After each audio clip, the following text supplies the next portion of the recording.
everyone. Some people say that astrology is a myth. The other tend to believe it to be a proven science.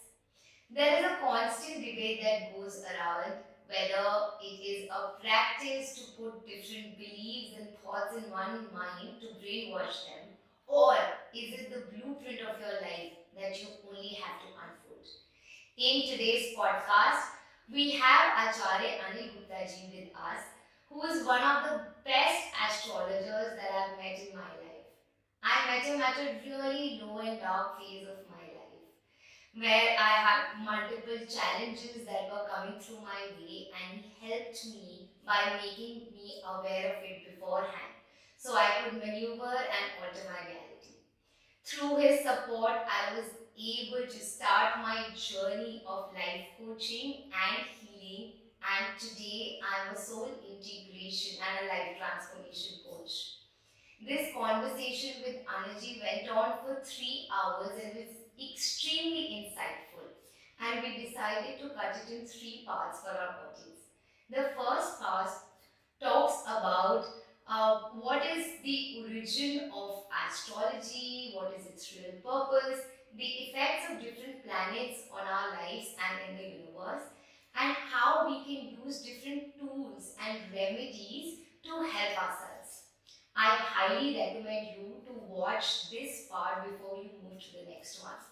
I am extremely happy to announce a retreat reset to reconnect with House of Light and Abundance from 7th to 11th of June 2023 in Dharamshala. This retreat is a space for you to reset and reconnect your belief systems and your desires, creating a magnificent, abundant life for yourself. For more details, you can get in touch with us over WhatsApp or can visit our website. I hope you enjoy this podcast. I look forward to meeting you in person for the retreat.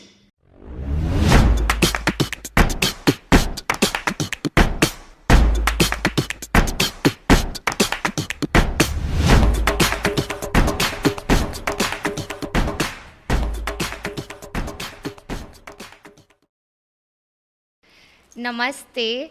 नमस्ते आज बेटा। हम बहुत ही privileged हैं और fortunate है कि we have you with us, Acharya Anil Gupta ji. Thank you for coming on this podcast. I think पिछले 3 सालों से मैं आपको जानती हूँ और अपनी लाइफ के काफ़ी फोल्ड्स, काफ़ी पेजेस मैंने आपके थ्रू सीखे हैं। So thank you so much मेरे से जुड़ने के लिए और आज हमारे इस पॉडकास्ट पे आने के लिए। I am sure the audience will learn a lot from you. So just to tell the audience, we have Acharya Anil Gupta ji with us, who is an excellent astrologer, a Vastu consultant. Along with that, he's a mesmerizing life coach who not just guides people but also supports them in their journey. So thank you very much for your presence today. I want you to share a lot with the audience, but before that, simple thing I want to ask you is, जिसको नहीं पता आप क्या करते हो astrology में, उसे आप अपना काम कैसे समझाओगे? Okay, so first of all, thank you for inviting me. It is such a pleasure to be with you. I mean, for me, you are like my own child, जिसको मैंने बच्चे की तरह नर्चर करा है, and I'm so happy to see you to have attained this height in such a short period of time. Really pleasure. Okay, so अब आपका question ये है कि जिनको मैंने एस्ट्रोलॉजी के बारे में ना पता हो उनको कैसे एक्सप्लेन करता हूँ जी, कि आप क्या करते हैं? So astrology is a science and पिछले कई सालों से हमारे कंट्री के अंदर it has become more of a superstition, a science that is being feared, और या कह लो कि एस्ट्रोलॉजर्स ने इसको फियरफुल तरीके से बना के बेचा है. So I just try to unveil a scientific aspect of it because I don't know, there was no intention behind it, but आज तक जो भी मेरे पास लोग आए हैं, अगर उन्होंने कोई प्रॉब्लम डिस्कस करी है और मैंने उनको एस्ट्रोलॉजी का साइंटिफिक आस्पेक्ट बिठाया है, वो उसके लिए एकदम फिट बैठा है. So I try to tell everybody that astrology is a science. तो जब आप ये साइंस की बात कर रहे हैं, what is this science? Is it physics, is it chemistry, or is it another field called astronomy? I think the closest word would be astronomy. जी. Right, the closest word is astronomy. Although इसमें physics भी आती है, इसके अंदर chemicals भी होते हैं क्योंकि हमारी पूरी बॉडी के अंदर केमिकल्स हैं, और जब हम एस्ट्रोलॉजी के अंदर डिफरेंट डिफरेंट रेमेडीज़ करते हैं उसके अंदर भी कहीं ना कहीं केमिकल्स का आदान प्रदान हो रहा होता है. राइट, तो वाइब्रेशंस है तो फिज़िक्स भी हो गई. Right, but the closest is astronomy because planets का रोल है, यूनिवर्स का रोल है. हमारे जितने भी प्लैनेट्स हैं वो सारे फिजिकली प्रेजेंट हैं यूनिवर्स के अंदर. सो एस्ट्रोनॉमी वुड बी क्लोजेस्ट. मैं काफ़ी बार सुनती हूँ, ये डिबेट्स चलते रहते हैं कि astrology is not a science but a pseudo science.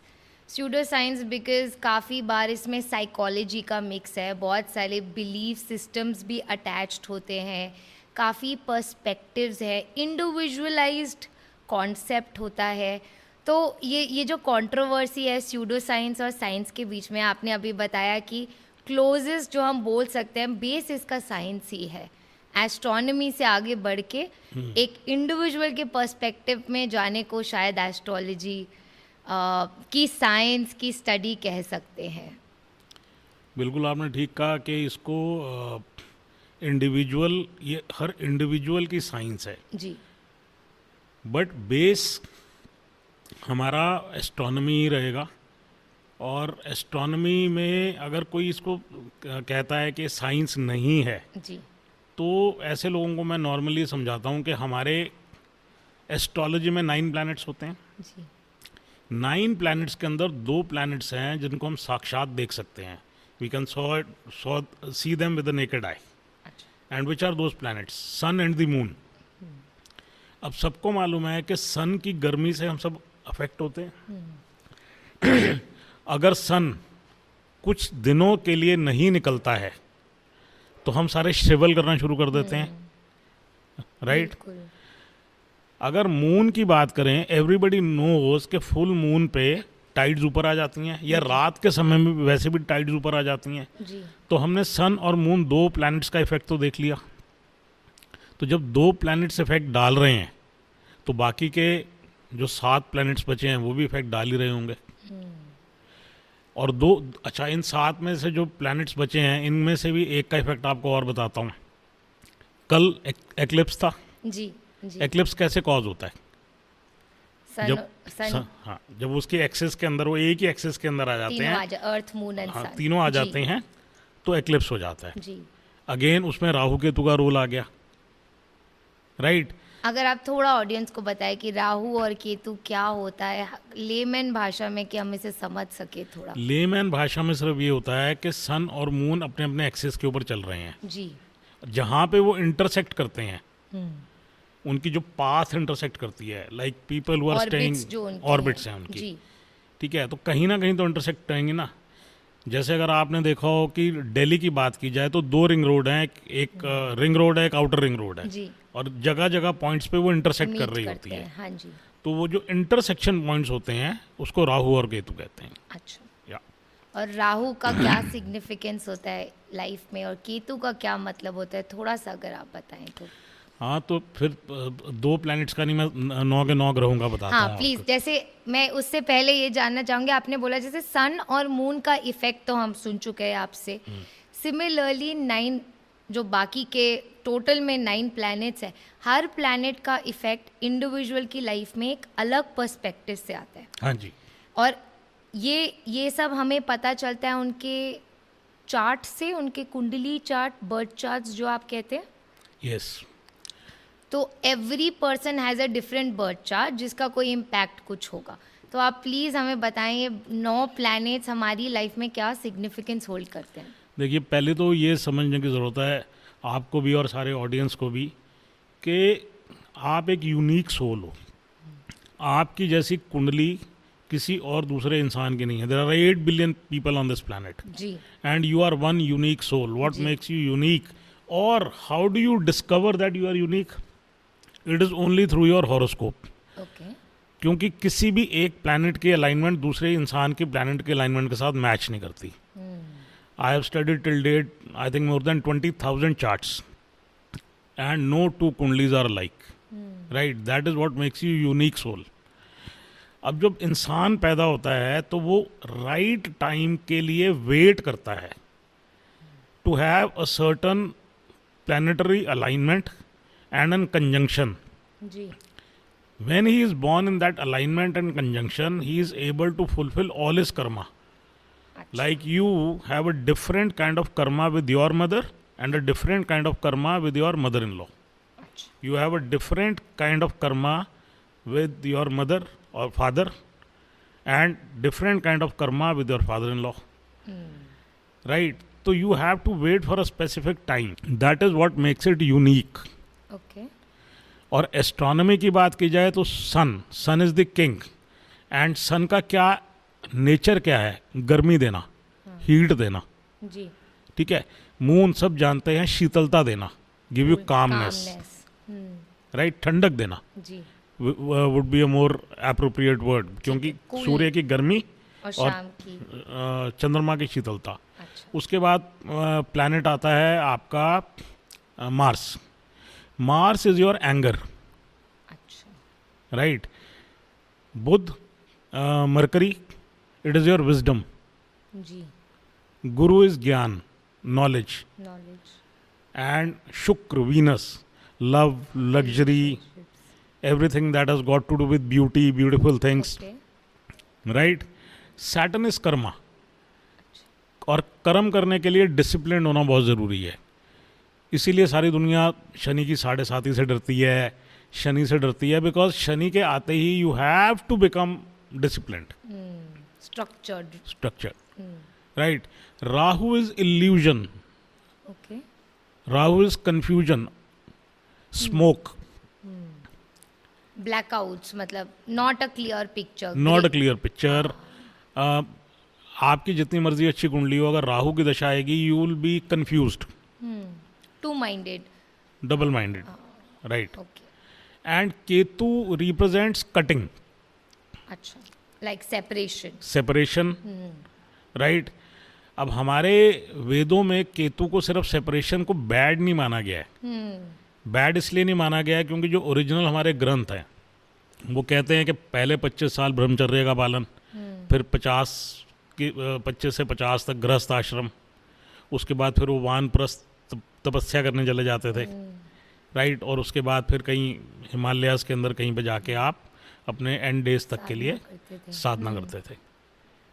तो सेपरेशन इज नॉट जस्ट अलग होना, but it is also cutting off from the materialistic world, going in to the journey of your transformation, spiritual.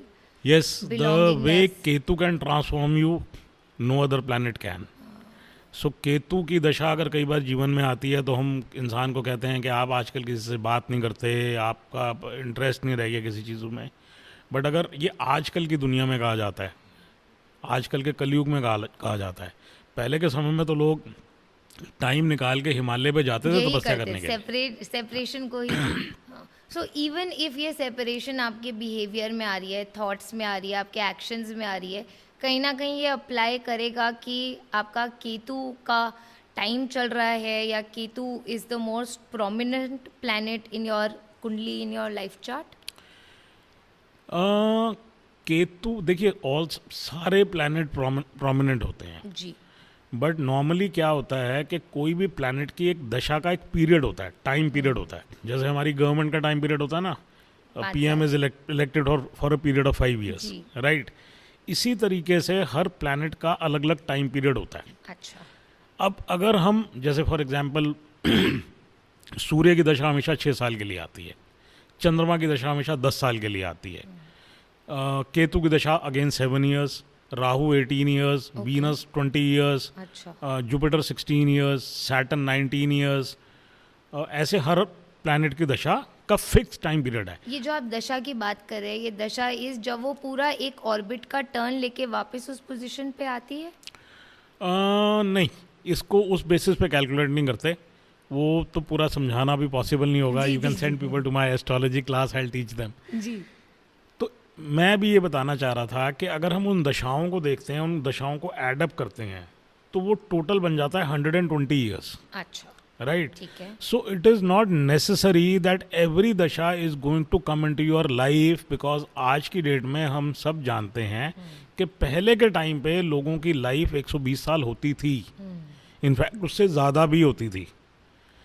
आज की date में average age जो इंसान की है, it is about 85-90 years, maximum 100 years, right? Very rarely we get to see people crossing 100. जी. तो सारी दशाएं you are not going to live. तो ज़रूरी नहीं है कि आपके जीवन में वो केतु की दशा आए ही आए. ऑन दी अदर हैंड ऐसा भी हो सकता है कि आपकी कुंडली में केतु की दशा आए और and you are hardly 7 or 8 years old. तो आपको पता ही नहीं. पता चला होगा उस टाइम में भी आप बहुत क्रैंकी हो गए, हो सकता है कि आपने पेरेंट्स को बहुत तंग किया हो कि इंडिपेंडेंटली आप उसका ओनरशिप लेके कुछ Yeah. कर नहीं रहे थे. जी. So it becomes more dangerous if it comes after your marriage. ऐसा क्यों? ऐसा इसलिए क्योंकि केतु की दशा में इंसान मिलना नहीं चाहता किसी से. केतु की दशा में वो आइसोलेट होना चाहता है. एक कनेक्शन ड्रॉ नहीं करा पाते हैं. हाँ, तो केतु की दशा में इंसान आइसोलेटेड रहना चाहता है. अब मान लीजिए you are a daughter in law, you are a wife, जी. and if you are going through a dasha of ketu and you don't want to meet anybody, how will that be possible? या. एक बच्चा तो अपने आप को room में बंद कर सकता है या अपने परिवार तक सीमित रह सकता है, but as adults we have to work, we have to be, we have Have to a social socialise, group. we have to go to certain places. So ketu dasha coming at a very young age is not very good. In the young age, in your youth, again if it comes in your later age, it can again be good. You can go for a retreat, you can go in Himalayas for a long time. आप 6 महीने हरिद्वार जा सकते हैं, may be. I mean वो Haridwar is just an आपका example. Materialistic journey physical world में complete हो जाता है, तो it's easier for you to detach yourself yes. and be separated. But when it comes in a marriageable age, then Yeah. it also increases the chances of divorce, separation. Well yes it does, but then it depends on कि यहाँ पे आ जाता है individual astrology का role, अच्छा. Individual chart का role. जी. The placement of planet, where the planet is sitting, will define whether you'll get divorced or not. And it is necessarily not a divorce, because आज सुबह ही मेरी phone पे किसी से कंसल्टेशन हो रही थी और उनकी केतु की दशा स्टार्ट होने वाली है. जी. और उनका केतु इसी तरीके से प्लेस्ड है चार्ट में, जैसे हमारे ग्रंथों में लिखा हुआ है कि केतु अगर यहाँ प्लेस्ड होगा तो डिवोर्स करा सकता है, अ स्ट्रॉन्ग प्रोबेबिलिटी. तो मैंने उस लड़की को बताया कि your husband is dealing in international assignments, so might be possible that for this 1 year period he might be posted abroad.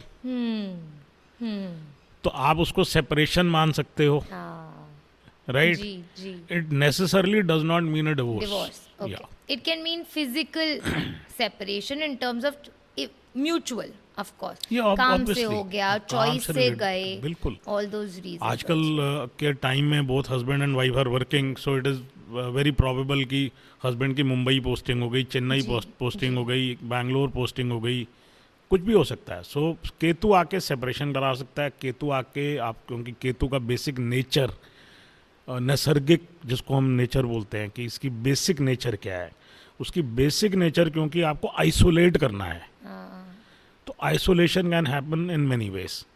On the other hand you might meet with an accident also, क्योंकि केतु की दशा में ये देखा गया कि आपकी surgeries भी हो रही होती हैं, बेसिकली कटना. अच्छा.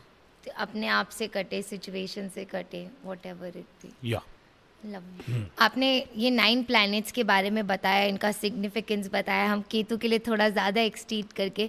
उससे पहले आपने स्टार्ट किया था और आपने कहा था कि हर आदमी अपना खुद का एक बर्थ चार्ट लेके आता है, which makes them unique, Yeah. which makes them different from one another.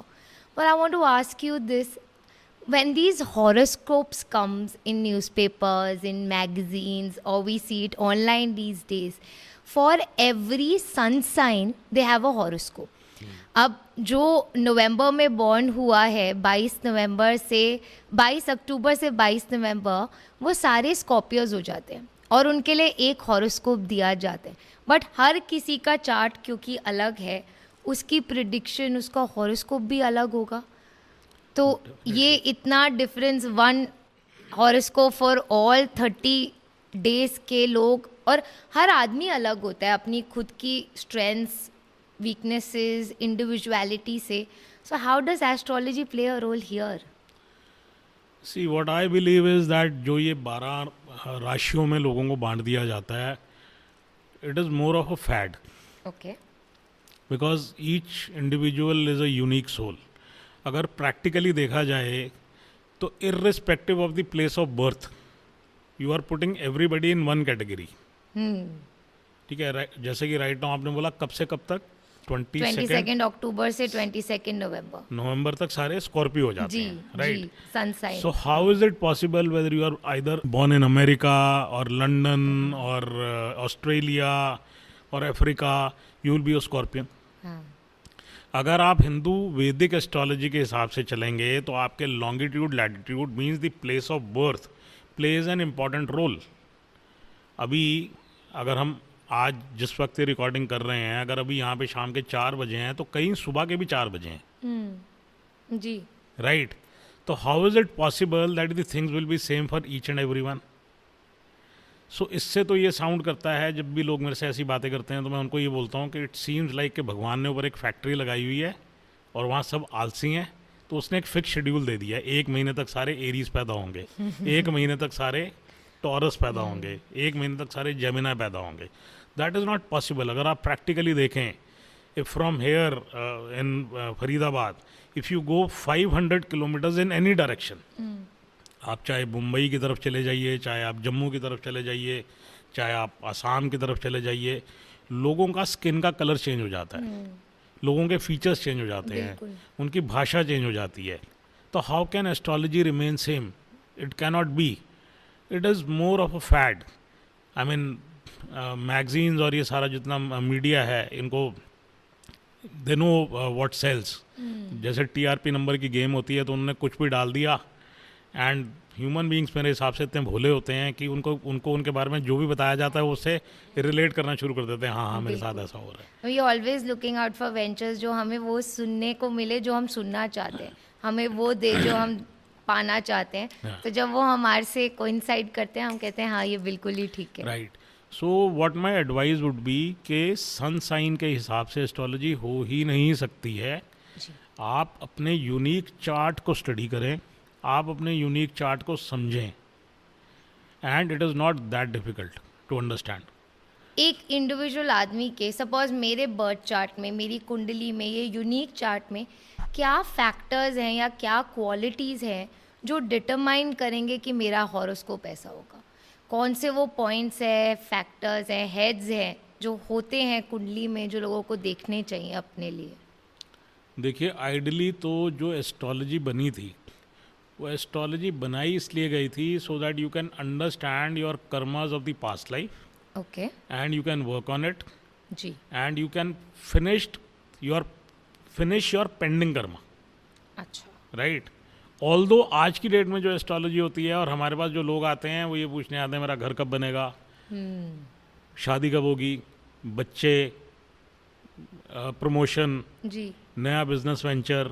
जी, सो लोग पूछने ये आते हैं, लेकिन असली पर्पस एस्ट्रोलॉजी का था to make you a better human being, to try to understand where your pending karma lies. Now it depends on what kind of question a client would walk in and ask. Because if any client is coming in and asking कि मैं ये business venture करूँ या नहीं करूँ, am I meant to do this or not, या वो ये पूछने आता है कि मैं घर लेना चाहता हूँ, कब तक बन जाएगा. It becomes very difficult for us to then keep giving him ज्ञान कि मैं तेरे को ये बताऊँगा, तू बंगला गाड़ी तो छोड़ दे. I am going to tell you how to become a better person. हाँ, वो फ्यूचर प्रिडिक्शंस के लिए आते हैं टाइमलाइन लेकर कि कैसे कब होगा. We can not give them information about what they are और हु दे एक्चुअली.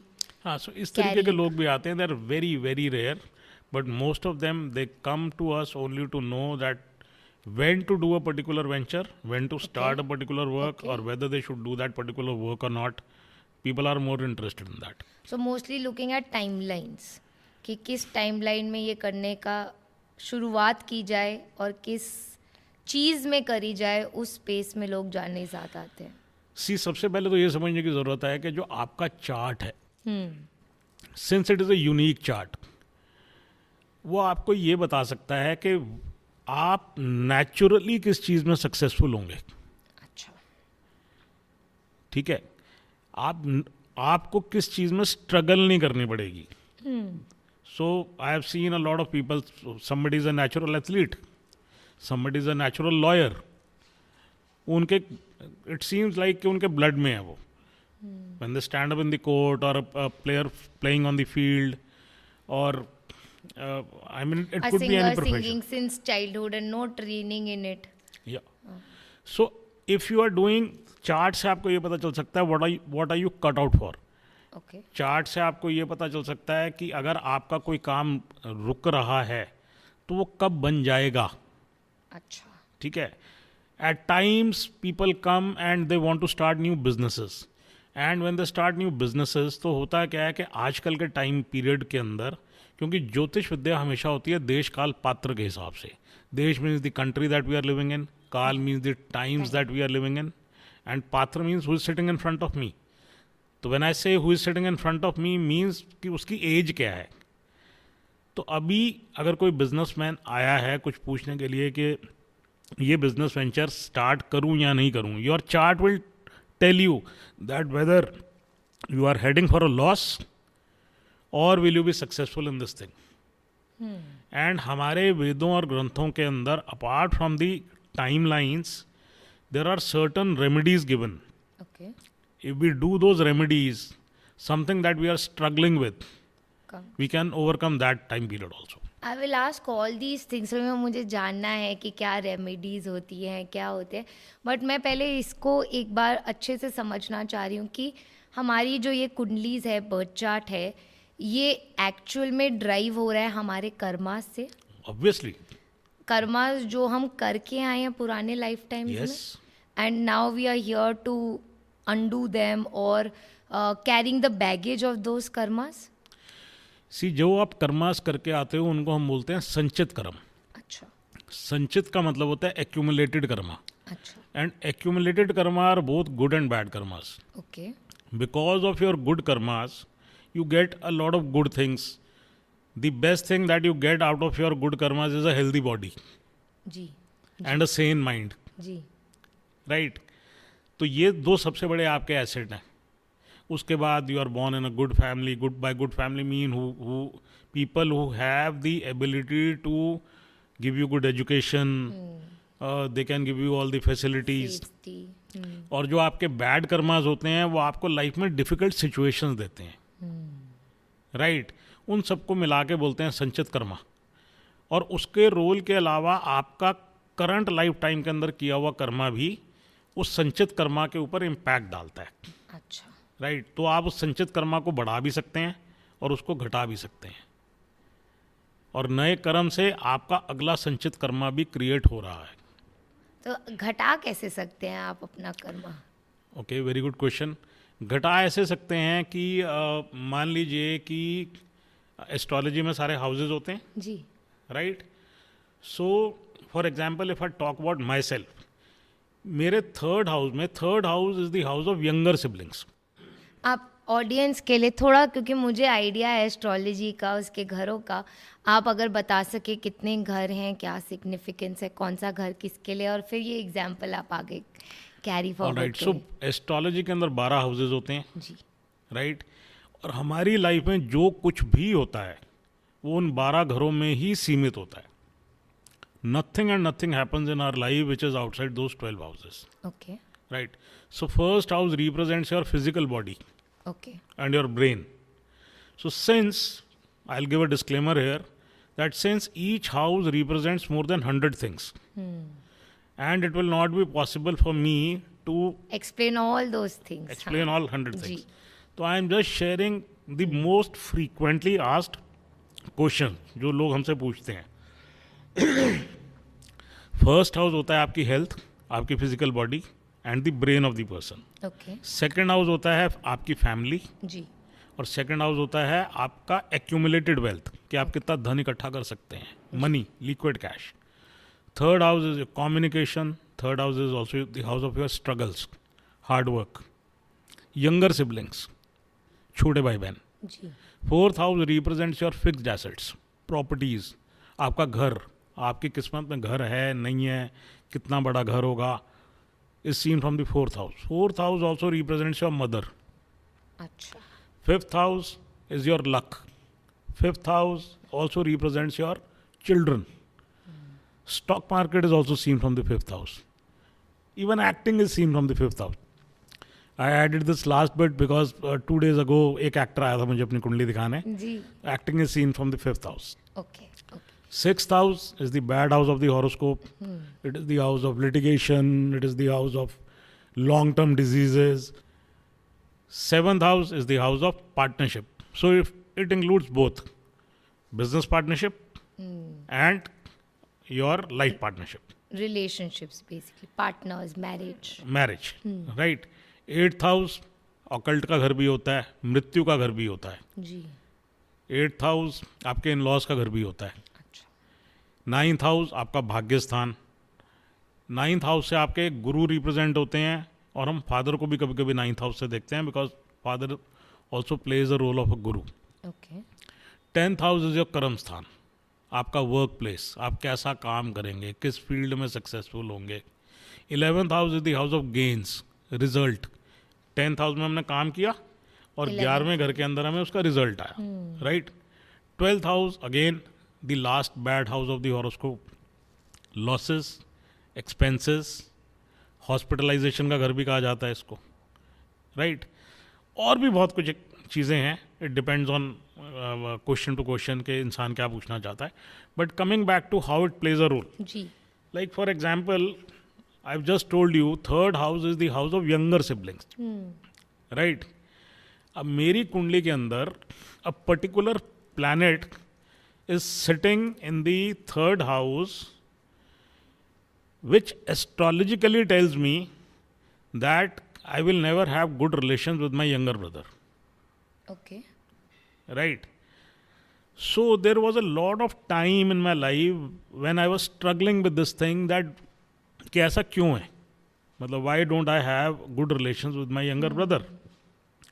और उसमें मेरी तरफ से कोई कमी नहीं है, बट उसकी तरफ से कोई रिस्पॉन्स नहीं है या पॉजिटिव रिस्पॉन्स नहीं है, राइट.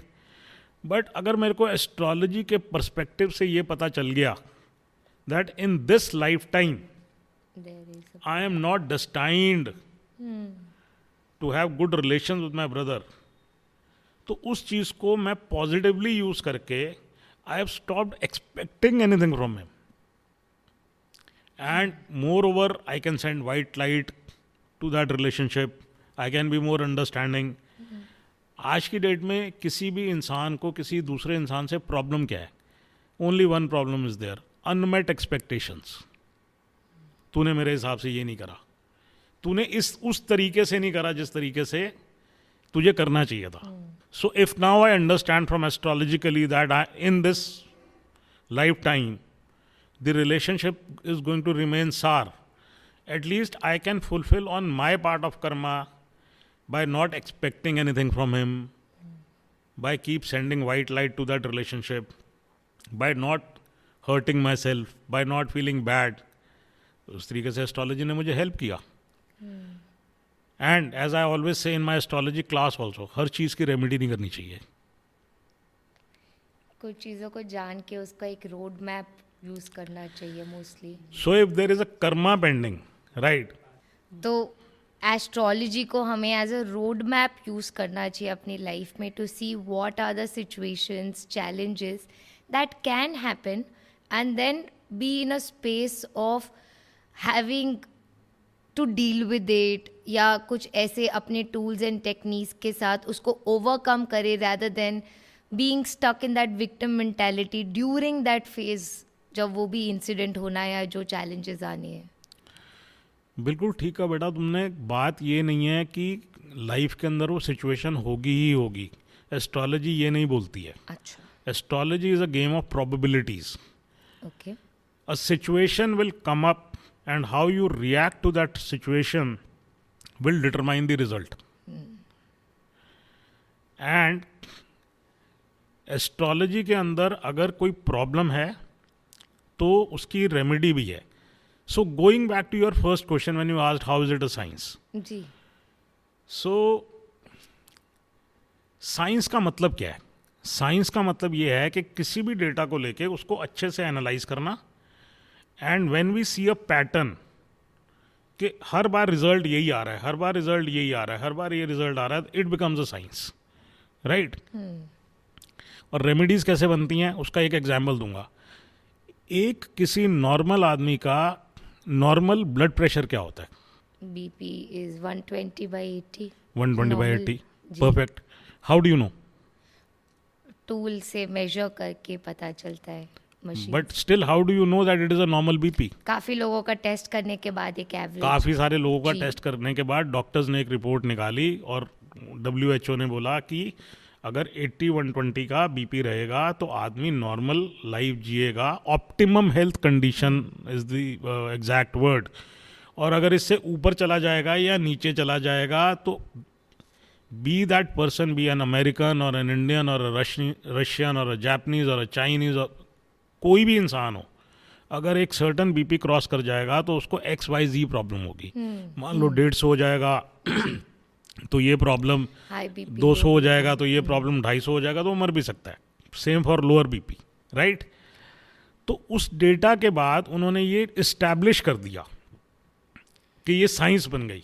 इसी तरीके से हमारे जो 9 ग्रह और 12 राशियाँ हैं और 12 घर हैं, उनकी जितनी भी परमुटेशन कॉम्बिनेशन बनती है उसका data has been studied for thousands and thousands of years, and it has been confirmed कि किसी भी कुंडली में अगर ये अलाइनमेंट बनती है तो यही रिजल्ट हर बार रिपीट होता है, okay. Right. Now going back to the example of BP. जब जिन डॉक्टर्स ने ये निकाला कि अगर बीपी मान लो आपका 200 शूट कर गया है तो आपको हार्ट अटैक हो सकता है, तो उन्होंने आपके लिए एक मेडिसिन भी निकाली कि वो मेडिसिन आपके टंग के नीचे रखते ही बीपी एकदम नीचे आ जाता है. उसी तरीके से हमारे ऋषियों मुनियों ने पहले कॉम्बिनेशन निकाले, उसका रिजल्ट निकाला, और जो भी अनडिज़ायरेबल कॉम्बिनेशंस थे उनकी उन्होंने रेमेडी भी निकाली कि अगर आप ये रेमेडी करते हैं तो ये सिचुएशन नॉर्मलाइज हो जाती है. जैसे अगर आपको खाना खाने के बाद एसिडिटी हुई, आपने डाइजीन ली या पुदीन हरा लिया तो वो नॉर्मलाइज हो जाता है. उसी तरीके से वेदों के अंदर जो लिखी हुई हैं रेमेडीज़ वो एक्सपेरिमेंटेड हैं. क्या होती हैं ये कुछ रेमेडीज, अगर आप थोड़ा सा बता सके एग्जांपल्स इन टर्म्स.